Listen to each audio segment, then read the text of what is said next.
So hello guys, welcome back to my channel. Polytechnic सफर में आप लोगों का स्वागत है। तो आज मैं लेकर आया हूं पॉलिटेक्निक एंट्रेंस एग्जाम के लिए केमिस्ट्री का मोस्ट इंपॉर्टेंट चैप्टर जिसका नाम है ईंधन।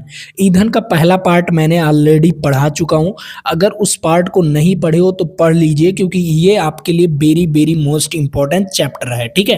क्योंकि इससे बहुत सारे क्वेश्चंस पूछे जाते हैं। और हाँ, आप एक इंजीनियर बनने जा रहे हो, तो इंजीनियर बनने जा रहे हो तो इसका मतलब ईंधन लेसन तो आपके लिए इंपॉर्टेंट है ही है। क्यों इंपॉर्टेंट है? जैसे मान लीजिए आप कोई भी कार बना रहे हो, ठीक है। कार बना रहे हो तो उसमें जैसे खड़खड़ाहट की आवाज आती है ना, जब कार बनाते हो तो उसमें खड़खड़ाहट, तो उसको कम करने के लिए हम किस किस ईंधन का प्रयोग करते हैं इसके बारे में जानोगे। और पेट्रोल का जो दक्षता होता है उसको मापने के लिए ऑक्टेन संख्या, जैसे डीजल का सीटेन संख्या, इसके बारे में हम पढ़ेंगे, ठीक है। और ये आपके लिए बहुत इंपॉर्टेंट होगा, क्योंकि ईंधन लेसन से भरपूर क्वेश्चंस पूछे जाते हैं और कंसेप्चुअल क्वेश्चंस पूछे जाते हैं, ठीक है। तो आप लोग इस वीडियो को जरूर देखिएगा। और मैं आप लोगों को बता रहा हूँ, पहला वीडियो तो आप लोग जरूर देख लीजिए, ठीक है। तो चलिए, मैंने पहले पार्ट में जितना पढ़ा रखा था उसको छोड़कर अब मैं दूसरा पार्ट लेकर आया हूँ, तो उस पार्ट को हम पढ़ते हैं, ठीक है। तो दूसरे पार्ट में बहुत ही इंपॉर्टेंट टॉपिक आने वाला है, तो चलिए उसे पढ़ते हैं, ठीक है।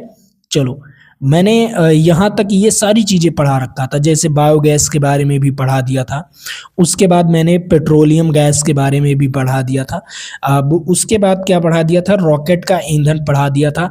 अब इसके बाद आता है आपका जीवाश्म ईंधन, ठीक है। इसके बारे में पढ़ते हैं, ठीक है। जीवाश्म ईंधन में सबसे पहले आता है कोयला।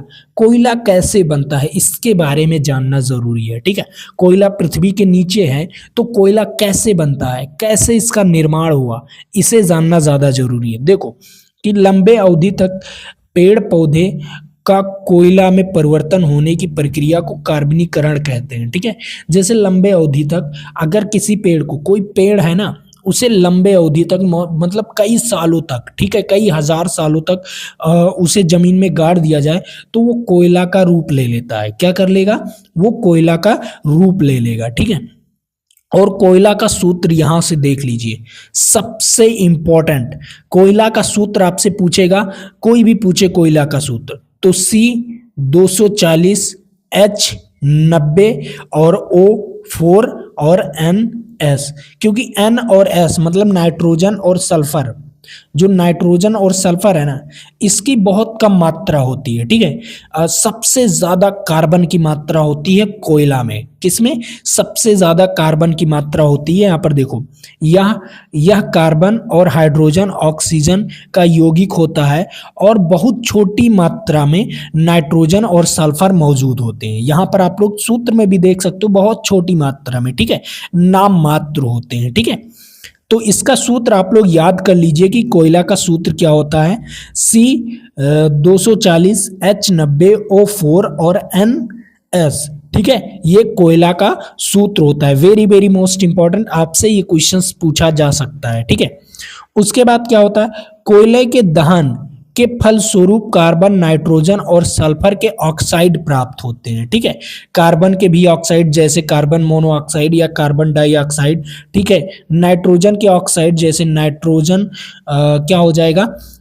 NO2, और सल्फर ऑक्साइड SO2, ठीक है। ये सारी चीजें प्राप्त होंगी। SO3, ये भी चीजें प्राप्त होती हैं, ठीक है। उसके ऑक्साइड प्राप्त होंगे, ठीक है। अब आता है कोयले के कई प्रकार होते हैं। कोयले के 4 प्रकार होते हैं। कौन कौन से? पहला प्रकार देखिए यहाँ पर, एंथ्रासाइट। एंथ्रासाइट कोयला का सबसे मुख्य के कोयला, और सबसे ज्यादा अच्छा कोयला, ठीक है, सर्वश्रेष्ठ कोयला क्या कहा जाता है? एंथ्रासाइट। एंथ्रासाइट में क्या होता है? कार्बन की मात्रा लगभग 90 से 95% होती है। कितने परसेंट? 90 से 95% होती है कार्बन की मात्रा, ठीक है, एंथ्रासाइट में। यहाँ पर देख लो, यह सबसे श्रेष्ठ कोयला होता है। इसमें कार्बन की मात्रा सबसे अधिक होती है, लगभग 90 से 95% तक, ठीक है। उसके बाद आता है उसके बाद आता है दूसरा नंबर बिटुमिन्स, ठीक है। ये भी एक बहुत अच्छा ही कोयला होता है, लेकिन जो एंथ्रासाइट होता है उससे थोड़ा कम। इसमें 80 से लेकर 85% तक क्या होता है, कार्बन की मात्राएं होती हैं, ठीक है। अब यहाँ पर देखो इसमें क्या है, यह एक ड्रम कोयला है, ठीक है। ड्रम यह कोयला है, यह मुलायम कोयला है, मतलब एक बहुत ही मुलायम कोयला होता है, मतलब एंथ्रासाइट से मुलायम होता है, ठीक है। और ये घरेलू कोयला कहते हैं, ठीक है। इसे क्या कहते हैं, घरेलू कोयला कहते हैं। जैसे आप लोग भट्टी वगैरह में यूज होता है ना, जो कोयला खरीद कर आता है ना शादी ब्याह में, जब जहाँ पर तंदूरी बनता है ना, तो उसमें कोयला कोयला जरूर आता है, काला काला कोयला, ठीक है। अगर मान लीजिए आप जो आपका फाड़ुआ होता है या हसिया होता है या खुरपा होता है, ठीक है, खुरपी जानते हो ना, जिससे मतलब घास वगैरह निकाला जाता है खेतों से, तो उसे अगर आप कहीं पर पीटने मतलब पीटने के लेकर जाते हो उनके पास, लोहार के पास, तो लोहार क्या रखे रहते हैं, कोयला रखे रहते हैं। तो कौन सा होता है, विटामिन्स। कौन सी कोयला होती है, विटामिन्स। ये बहुत ही हल्का कोयला होता है, मतलब हल्का होगा, आप लोग देखेंगे बहुत ही हल्का होगा वो कोयला, ठीक है। और उसके बाद यह एक दूसरे से अच्छे, मतलब यह एक से मतलब यह दूसरा सबसे अच्छा कोयला होता है, ठीक है। यह दूसरा सबसे अच्छा कोयला होता है, ठीक, समझ आया। और इसमें कार्बन की मात्रा लगभग 80 से 85% होते हैं, ठीक है। उसके बाद आता है आपका तीसरा नंबर कोयला। तीसरा नंबर कोयला जिसका नाम है लिग्नाइट। क्या नाम है, लिग्नाइट या भूरा कोयला। आप ये भूरे कलर का कोयला होता है, ठीक है। अभी तक तो आपने कोयला को देखा काले कलर का, लेकिन ये भूरा कोयला होता है, ठीक है। लिग्नाइट जो होता है ये भूरा कोयला होता है। इसमें कार्बन की मात्रा 75, मतलब ये 70 से 75% इसमें कार्बन की मात्राएं होती हैं, ठीक है। 70 से 75% ये मतलब ये जो संख्या है ना, ये मतलब रेंज में होता है, ठीक है। 70 से 75% इसमें, ठीक है। अब उसके बाद किसी बुक में आपको 70 से 72% दे देगा, तो ये मत कहिएगा कि यहाँ पर सर गलत पढ़ा है। नहीं, गलत मैंने नहीं पढ़ाया, ठीक है। क्योंकि कुछ बुक में आपको दे देगा 75%, कुछ बुक में 70 से 75% दे देगा, तब आप कहोगे सर आपने गलत पढ़ाया। नहीं, एनसीईआरटी बेस्ड में पढ़ा रहा हूँ, आप लोग देखिएगा, मतलब एनसीईआरटी बेस्ड जो रहता है उसी को हम सही मानते हैं, ठीक है। तो एनसीईआरटी बेस्ड क्या होता है, इसमें कार्बन की मात्रा लगभग 75% होती है, ठीक है। एनसीईआरटी बेस्ड है, ठीक है। उसके बाद यहां पर देखो पिट कोयला। पिट कोयला क्या होता है, यह सबसे निम्न कोटि का कोयला होता है। इसमें वाष्पशील पदार्थ का मात्रा अधिक होता है, मतलब वाष्पशील पदार्थ की मात्रा अधिक होता है। और इसमें कार्बन लगभग कितना 50 से 60% होते हैं। कितने परसेंट, 50 से 60%। और जिसमें कार्बन की मात्रा कम होगी वो कोयला सबसे घटिया होगा, ठीक है। सबसे कम, मतलब सबसे कम क्वालिटी का होगा, ठीक है। और जिसमें कार्बन की मात्रा अधिक होगी वो कोयला सबसे अच्छा होगा, ठीक है। अब इतना तो आपको कोयला के बारे में पता चल गया। अब ईंधन के ऊष्मा का मान, इसे तो मैं आप लोगों को बताऊंगा, लेकिन उससे पहले मैं आपको बता दूं कि पीडीएफ आपको कहां पर डाउनलोड करने को मिलेगा। ये जो आपको मैं पीडीएफ पढ़ा रहा हूं, ये पीडीएफ आपको कहां पर मिलेगा, ठीक है। बहुत सारे बच्चे कमेंट करते हैं कि सर पीडीएफ कहां पर मिलेगा, आप तो पढ़ा देते हो लेकिन पीडीएफ कहां पर मिलेगा। तो मैं बता दूं, हमारा ऐप है पॉलीटेक्निक सफ़र के नाम से ऐप है। आप प्ले स्टोर पर जाओगे, पॉलीटेक्निक सफ़र लिखोगे तो हमारा ऐप आ जाएगा, या आपको प्ले स्टोर में जाना ही नहीं है, नीचे डिस्क्रिप्शन बॉक्स में आपको ऐप का लिंक ऊपर ही मिल जाएगा, उस पर क्लिक करोगे तो हमारे सीधे प्ले स्टोर पर चले जाओगे। हमारा ऐप आप डाउनलोड करके फ्री वाले मटेरियल में, ठीक है, एक ऑप्शन होगा, जैसे मान लीजिए आपका एक मोबाइल है, ठीक है, ये मान लो आपका मोबाइल है, ठीक, ये मोबाइल है। और जैसे ऐप खोलोगे, लॉगिन करोगे, लॉगिन करने के बाद आपको यहाँ पर 3 डॉट दिखेगा, उस 3 डॉट पर क्लिक करोगे तो आपको नीचे ही फ्री मटेरियल वाला ऑप्शंस दिख जाएगा, और उस फ्री वाले मटेरियल पर क्लिक करोगे तो सिंपल आपको पीडीएफ मिल जाएगा, कुछ वीडियोस फ्री मिल जाएंगे, कुछ टेस्ट आपको फ्री में मिल जाएंगे, ठीक है। और अगर आपको टेस्ट देना है, फुल्ली टेस्ट देना है, अनलिमिटेड टेस्ट देना है, और आपको chapter wise, fully chapter wise math, physics, chemistry का पूरा चैप्टर का एनालिसिस करना है, पढ़ना है, तो आप हमारे कोर्स को खरीद सकते हो, जो कि नाम है लक्ष्य 0.2। बैच का क्या नाम है? लक्ष्य 0.2। उसका प्राइस कितना था? 299 रुपये था, लेकिन अभी ऑफर चल रहा है, उसका प्राइस हो गया है 199 रुपये। इसमें क्या क्या चीज़ें मिलेंगी ये भी जान लो। सबसे पहला चीज़ आपको चैप्टर वाइज वीडियो सॉल्यूशन, उसके बाद आपको मिलेगा सबसे इंपॉर्टेंट टेस्ट, ठीक है, और इसमें चैप्टर वाइज टेस्ट, ठीक है, चैप्टर वाइज टेस्ट मिलेगा, ठीक है। और बहुत सारे बच्चे कहते हैं सर चैप्टर वाइज टेस्ट तो मिल गया, लेकिन मुझे फुल्ली टेस्ट और मिक्स टेस्ट चाहिए। तो फुल्ली टेस्ट आपको अनलिमिटेड फुल्ली टेस्ट मिलने वाली है, ठीक है। जैसे आपके एग्जाम में होता नहीं, एग्जाम का 2.5 घंटे का पेपर, मान लो यूपी में जैसे 2.5 घंटे का पेपर होता है 100 क्वेश्चंस का, ठीक है, तो वैसे मैंने पेपर बनाया। जैसे बिहार में होता है 150 क्वेश्चंस, झारखंड में अलग होता है, और उत्तराखंड में अलग होता है, दिल्ली में अलग होता है, ऐसे आप लोग जानते हो ना। लेकिन मैंने आपको बताया यूपी के बारे में। मान लो यूपी में 100 क्वेश्चंस आते हैं, ठीक है, 2.5 घंटे में, तो उसी प्रकार मैंने आपको टेस्ट बनाकर दिया है, ठीक है। तो अनलिमिटेड टेस्ट इसमें यूज कर सकते हो। उसके बाद उस टेस्ट का वीडियो सॉल्यूशन भी आपको मिल जाएगा, इतना चीजें, और डाउट सॉल्यूशन तो आपको मिलता ही है, ठीक है।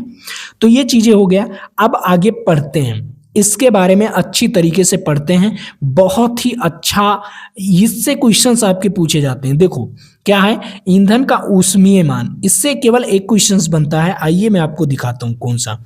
देखो क्या है, किसी ईंधन के 1 ग्राम को पूर्ण रूप से जलाने पर ऊष्मा की जितनी मात्रा प्राप्त होती है वही उस ईंधन का ऊष्मीय मान कहलाता है। क्या कहलाता है? जो वो ईंधन है ना, अगर 1 ग्राम उसका जलाया जाए, जितना ऊष्मा उससे प्राप्त होगा उसी को हम क्या कहते हैं? ईंधन का ऊष्मीय मान कहलाता है, ठीक है। और एक सवाल आपसे पूछा जाता है बहुत ज्यादा, नोट पॉइंट। अगर मैंने आपको नोट पॉइंट लिखा है कहीं पर, ठीक है, मैंने किसी भी वीडियोस में आपको पढ़ाया है और उसमें अगर नोट पॉइंट मैंने लिखा है, तो उस नोट पॉइंट को आप स्टार लगा लीजिएगा, हमेशा स्टार लगा लीजिएगा, ये चीज जानिएगा, ठीक है। अब यहाँ पर देखो, सबसे इंपॉर्टेंट ये क्वेश्चंस आपसे पूछा जाएगा इस साल, मैं पूरी गारंटी के साथ कह रहा हूँ, पूरी गारंटी के साथ कह रहा हूँ, सभी जगह ये क्वेश्चंस आपके एक ना एक सेट में आएगा, हर एक सेट में आने वाला है, ये क्वेश्चंस आपसे पूछा जाएगा। देखो क्या है, हाइड्रोजन का ऊष्मीय मान सबसे अधिक होता है, ठीक है, हाइड्रोजन का ऊष्मीय मान सबसे अधिक होता है, लगभग कितना, लगभग यहाँ पर 110 हजार 10,000 लाख, कितना है? 1,50,000, 1,50,000, ठीक है, कितना होगा? 1,50,000 किलो जूल किलोग्राम, 1 किलोग्राम में कितना होगा? 1,50,000 किलो जूल आपसे ऊष्मा प्राप्त होगी। उसके बाद आपका आता है हीलियम, ठीक है, उसके बाद आपका आता है हीलियम। हीलियम से भी बहुत ज्यादा ऊष्मा प्राप्त होता है। इसका कितना होता है? इसका 1,50,000, तो इसका होता है 1,10,000 लगभग, ठीक है। हीलियम का क्या होता है? उसके बाद दूसरे नंबर पर हीलियम ही आता है 1,10,000, कितना? 1,10,000, ठीक है। ये सबसे लगभग इतना ही होता है, ठीक है। तो ये चीजें तो आपको पता चल गया, ठीक है। 2 क्वेश्चंस आपके बहुत ज्यादा इंपॉर्टेंट है, पहला हाइड्रोजन और दूसरा हीलियम का पूछा जाता है, ठीक है। चलो, अब उसके बाद आता है सबसे इंपॉर्टेंट, ठीक है, सबसे इंपॉर्टेंट जो कि आपको पढ़ाना जरूरी है, ये पॉइंट, ठीक है, ये जो पॉइंट है आपका, ये पॉइंट आपका सबसे इंपॉर्टेंट है। इस पॉइंट का नाम है अपस्फोटन, ठीक है। अपस्फोटन का मतलब क्या होता है? कोई भी चीज खड़खड़ाना, ठीक है। मान लीजिए इंजन है, इंजन चलता है तो खड़खड़ाने लगता है, तो खड़खड़ाहट को रोकने के लिए मुझे जिस चीज का प्रयोग किया जाता है उसे यहाँ पर बताना है। देखो, वाहनों के इंजन में जब ईंधन तथा वायु के मिश्रण का ज्वलन क्या होता है? स्पार्क प्लग द्वारा उत्पन्न चिंगारी, ठीक है। अगर मान लीजिए कोई भी इंजन है, स्पार्क प्लग आप देखते हो ना, मोटरसाइकिल में स्पार्क प्लग लगा रहता है, ठीक है, वो चिंगारी फेंकता है। चिंगारी के संपर्क में आने से पहले ही क्या हो जाता है, पहले ही जाता है तो ऊष्मा उत्पन्न पूर्णतः कार्य में परिवर्तित होता है। ठीक है, मान लीजिए जो ऊष्मा ऊष्मा मतलब पहले ही खड़खड़ाहट आ जाती है। ठीक है, मान लो उसमें इंजन क्या हुआ, जो स्पार्क प्लग है जला, उसमें ऊष्मा उत्पन्न हुआ, फिर आपके इंजन में क्या आ गया, खड़खड़ाहट आ गया। तो खड़खड़ाहट आ गया तो ऊष्मा का पूर्ण कार्य में परिवर्तन नहीं होता। मतलब जब खड़खड़ाहट आ गया मतलब कुछ गड़बड़ हो गया, आपके मशीन जो इंजन का पार्ट्स है उसमें कुछ खड़खड़ाहट आ गया, वो सही से कार्य नहीं कर पाया। तो बताओ, आपने जो तेल यूज किया, ठीक है, जो पेट्रोल यूज किया, पेट्रोल ज्यादा लगेगा या कम? आपके इंजन में कोई भी गड़बड़ी है तो आपका पेट्रोल ज्यादा खाएगा ना, और पेट्रोल ज्यादा खाएगा तो आपको पेट्रोल बार बार भराना पड़ेगा, तो आपका खर्चा भी ज्यादा लगेगा। तो वही चीज यहाँ पर जब ऊष्मा को अच्छी तरीके से पूर्ण रूप से परिवर्तित नहीं कर पाया, कार्य के रूप में परिवर्तित नहीं कर पाया, ठीक है, उसी चीज को क्या हो, उसी चीज को रोकने के लिए, ठीक है, उस खड़खड़ाहट को रोकने के लिए हमें एक एक आपको यूज करना पड़ता है ईंधन। क्या यूज करना पड़ता है? ईंधन। तो वो ईंधन कौन सा है, आइए समझते हैं। जैसे धात्विक ध्वन उत्पन्न करने करने में नष्ट किया जाता है, मतलब धातु के जो ध्वन उत्पन्न करते हैं उसे ही हमें अगर खत्म कर दें, ठीक है, जो रगड़ रहा है, जो पार्ट रगड़ रहा है, उसे अगर मैं लिक्विब्रियम लगा दें, मतलब कोई भी ऐसा पदार्थ लगा दें जिससे कि वो रगड़े ना, वो स्लिप करके आराम से स्लिप करे और आराम से चले, ठीक है। और इंजन में उत्पन्न यही धात्विक ध्वन अपस्फोटन क्या कहलाती है, क्या कह रहा है, जो ध्वन उत्पन्न होता है उसी को हम क्या कहते हैं, अपस्फोटन कहलाती है, ठीक है। अब इसको इसको खत्म करने के लिए, अपस्फोटन को कम करने के लिए हम ईंधन में ट्राई एथाइल, ठीक है, ट्राई एथाइल लीड का प्रयोग करते हैं। किसका प्रयोग करते हैं? ट्राई एथाइल लीड का प्रयोग करते हैं, या बेंजीन का प्रयोग करते हैं, या टॉयलिन का प्रयोग करते हैं, या जाइलिन। जाइलिन को हम क्या कहते हैं? BTX कहते हैं, ठीक है। जाइलिन में क्या होता है? BTX का मिश्रण मिलाया जाता है, ठीक है। जाइलिन में कौन सा? BTX का मिश्रण मिलाया जाता है, ठीक है। उसका जो खड़खड़ाहट है उसे कम करने के लिए ये सारी चीजें हम यूज करते हैं, ठीक है। अब उसके बाद आता है ऑक्टेन संख्या एवं सीटेन संख्या। सबसे इंपॉर्टेंट, ऑक्टेन संख्या एवं सीटेन संख्या। देखो, ऑक्टेन संख्या हम किसका हम वो मापते हैं, जैसे हम गुणवत्ता नापते हैं, ठीक है, पेट्रोल का गुणवत्ता और डीजल का गुणवत्ता। देखो, सबसे इंपॉर्टेंट, ऑक्टेन संख्या से हम किसका गुणवत्ता नापते हैं? पेट्रोल का। किसका? पेट्रोल का। सीटेन संख्या से हम किसका मापते हैं? डीजल का।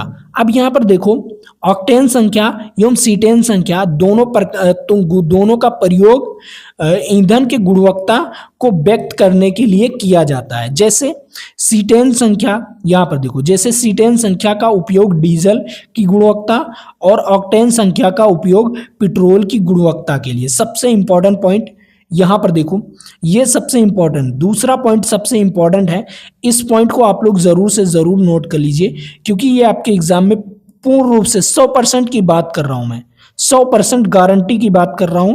ये क्वेश्चंस आपके एग्जाम में आने वाला है, पूरी 100%, 3 स्टार लगा लीजिए। ये क्वेश्चंस आपके एग्जाम में आने वाला है, पूरी गारंटी के साथ मैं बोल रहा हूं, ठीक है। उसके बाद आता है दहन, कंबसन, ठीक है। दहन क्या होता है, यहां पर देखते हैं दहन क्या होता है। दहन किसी ईंधन तथा ऑक्सीजन के मध्य उच्च ताप पर संपन्न वह रासायनिक अभिक्रिया जिसमें ईंधन के जलने पर ऊष्मा उत्पन्न होती है, दहन कहलाती है। अगर कोई भी ईंधन जल रहा है और उससे ऊष्मा प्राप्त होती है तो क्या होती है? उस प्रक्रिया को हम क्या कहते हैं? दहन कहते हैं, ठीक है। दहन की प्रक्रिया में ईंधन की रासायनिक ऊर्जा ऊष्मीय ऊर्जा में रूपांतरित होती है। सबसे मेन पॉइंट, अगर दहन होता है तो किसी की रासायनिक ऊर्जा क्या होती है? हमें ऊष्मीय ऊर्जा में प्राप्त होती है, ठीक है। सबसे इंपॉर्टेंट। उसके बाद आता है दहन एवं गैर दहन पदार्थ, ठीक है, गैरशील दहन पदार्थ। अब देखो, गैर दहन ऐसे प्राकृतिक एवं अथवा कृत्रिम पदार्थ जो आग एवं ऑक्सीजन के संपर्क में आने पर स्वयं जल जाते हैं, जैसे सोडियम, मान लो सोडियम, सोडियम जैसे ही क्या होगा, पानी के संपर्क में आता है तो ये जल जाता है, तुरंत जल जाता है, स्वयं जल जाते हैं, ठीक है। अथवा अथवा किसी अन्य पदार्थ के दहन प्रक्रिया में सहायता होती है, जैसे ऑक्सीजन। ऑक्सीजन देखिए, कोई भी अन्य पदार्थ को जलाना है तो ऑक्सीजन की जरूरत पड़ती है। किस चीज की? ऑक्सीजन की जरूरत पड़ती है, ठीक है। उसे दहनशील पदार्थ कहते हैं। लेकिन ऑक्सीजन कोई दहनशील पदार्थ नहीं है, उसका प्रयोग किया जाता है, ठीक है। क्या किया जाता है? जलाने के लिए प्रयोग किया जाता है, बट जो ऑक्सीजन है वो दहनशील पदार्थ नहीं है, ठीक है। उसके बाद उदाहरण जैसे कागज, लकड़ी का कागज, मतलब लकड़ी, कागज, कोयला, पेट्रोल।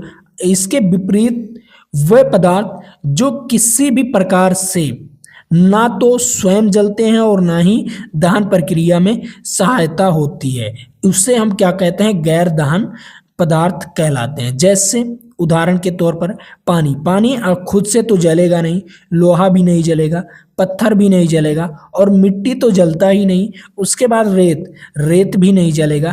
तो ये मुख्यतः तीन प्रकार की होती हैं, दहन मुख्यतः तीन प्रकार की होती हैं। कौन कौन से दहन?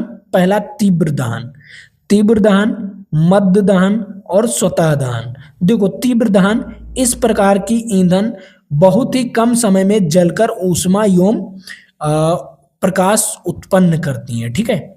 जो तीव्र दहन होता है बहुत ही कम, मतलब अधिक तुरंत जल जाते हैं, ठीक है, बहुत ही कम समय लेते हैं जलने में, और आपको ऊष्मा एवं प्रकाश उत्पन्न करके दे जाते हैं, ठीक है। उसके बाद मध्य दहन, मध्य दहन में इस प्रकार के ईंधन के दहन की दर, दहन का वेग बहुत ही कम होता है, ठीक है। दहन की दर से दहन का वेग क्या होता है? बहुत ही कम होता है, मतलब ये धीरे धीरे धीरे धीरे धीरे जलेंगे, ठीक है। उसके बाद स्वतः दहन, इस प्रकार के कुछ विशिष्ट ईंधन सामान्य ताप पर स्वयं ही जलने लगते हैं। जैसे सोडियम, आप देखते हो ना, सोडियम को देखते हो ना, पानी के संपर्क में आया वो तुरंत जल जाएगा, स्वतः ही जलने लगेगा, ठीक है। उसके बाद आता है पॉइंट, ऊष्माक्षेपी अपक्रिया में ऊष्मा के पहले प्लस साइन का प्रयोग किया जाता है। ऊष्माक्षेपी अपक्रिया में, ऊष्माक्षेपी का मतलब ऊष्मा को किसी को दे रहा है, ठीक है, ऊष्माक्षेपी। और ऊष्मा शोषी का मतलब ऊष्मा किसी से ले रहा है। ऊष्मा शोषी को हम क्या कहते हैं? माइनस, ठीक है, माइनस से प्रदर्शित करते हैं। देखो, सभी दहन की क्रिया ऑक्सीकरण होती है, लेकिन सभी ऑक्सीकरण क्रिया दहन नहीं होती, ठीक है। सभी ऑक्सीकरण क्रिया जो होती है वो दहन नहीं होती, लेकिन सभी दहन अपक्रिया जो होती है वो ऑक्सीकरण, मतलब ऑक्सीजन के बिना वो दहन कर ही नहीं पाएगा, मतलब जल ही नहीं पाएगा। कोई भी चीज ऑक्सीजन के बिना नहीं जल पाएगा, पूरी गारंटी है, ठीक है। अब उसके बाद श्वास मध्य दहन का उदाहरण होता है, ठीक है। यह एक ऊष्माक्षेपी ऑक्सीकरण रासायनिक अपक्रिया है, ठीक है। यह एक ऊष्माक्षेपी ऑक्सीकरण रासायनिक अपक्रिया है, ठीक है। अब यहाँ पर मुख्य ईंधन क्या हो गया आपका? एलपीजी हो गया, बायोगैस हो गया, सीएनजी हो गया। देखो, एलपीजी का मुख्य क्या पाया जाता है? मुख्यतः पाया जाता है ब्यूटेन पाया जाता है। एलपीजी में मुख्यतः ब्यूटेन पाया जाता है, बायोगैस में मुख्यतः मेथेन पाया जाता है, और सीएनजी गैस में भी मेथेन पाया जाता है, ठीक है। ये आपका सबसे इम्पोर्टेंट, और यही रहा आपका लास्ट, यहीं पर लेसन आपका खत्म होता है। अब आपका आता है सबसे इम्पोर्टेंट, जो कि मैं आपको बताने वाला हूं, ठीक है। ठीक, यहां पर कुछ समझते हैं। सबसे इम्पोर्टेंट मैं आपको बता दूं कि पीडीएफ आपको कहां पर मिलने वाला है। पीडीएफ आपको हमारे ऐप पर मिलेगा, नीचे डिस्क्रिप्शन बॉक्स में लिंक दिया हुआ है। अगर आपको ऐप को डाउनलोड करके डिस्क्रिप्शन बॉक्स में लिंक दिया हुआ है, वहाँ से डाउनलोड कर लीजिए। डाउनलोड करने के बाद ऐप में आपको हमारा पूरी पीडीएफ, टेस्ट भी आपको, पीडीएफ भी आपको, वीडियो सॉल्यूशन भी आपको। अब उसके बाद जो बच्चे हमारा कोर्स खरीदना चाहते हैं वो लक्ष्य 0.2 के नाम से बैच का नाम है, वहाँ से जाकर आप लोग खरीद सकते हो। उस कोर्स का प्राइस था 299 रुपये, बट अभी ऑफर चल रहा है 199 रुपये में। तो जो बच्चे खरीदना चाहते हैं वो जाकर खरीद सकते हैं, ठीक है। बहुत ही अच्छा बैच है, उसमें आपको ऐसी चीज़ें बताया गया है जो कि आपको यूट्यूब पर कोई बताता नहीं, और मैं आपको 199 रुपये में पूरी गारंटी कहता हूँ कि गवर्नमेंट कॉलेज दिला दूंगा। पूरी गारंटी। गवर्नमेंट कॉलेज की बात कर रहा हूँ, पूरी 100% गारंटी के साथ कह रहा हूँ। इस बैच से पढ़ लिए ना, तो मैं कह रहा हूँ ना, आप आराम से गवर्नमेंट कॉलेज में आपका एडमिशन हो जाएगा। तो जाइए, आप लोग खरीद सकते हो लक्ष्य 0.2 बैच। तो आज के लिए इतना ही। जय हिंद, जय भारत। फिर मिलेंगे आपके साथ अगले वीडियो में। लेकिन उससे पहले मैं आपको बता दूं, अगर ये वीडियो अच्छा लगा तो लाइक ज़रूर कर दीजिएगा और अपने दोस्तों तक इस वीडियो को शेयर भी कर दीजिएगा।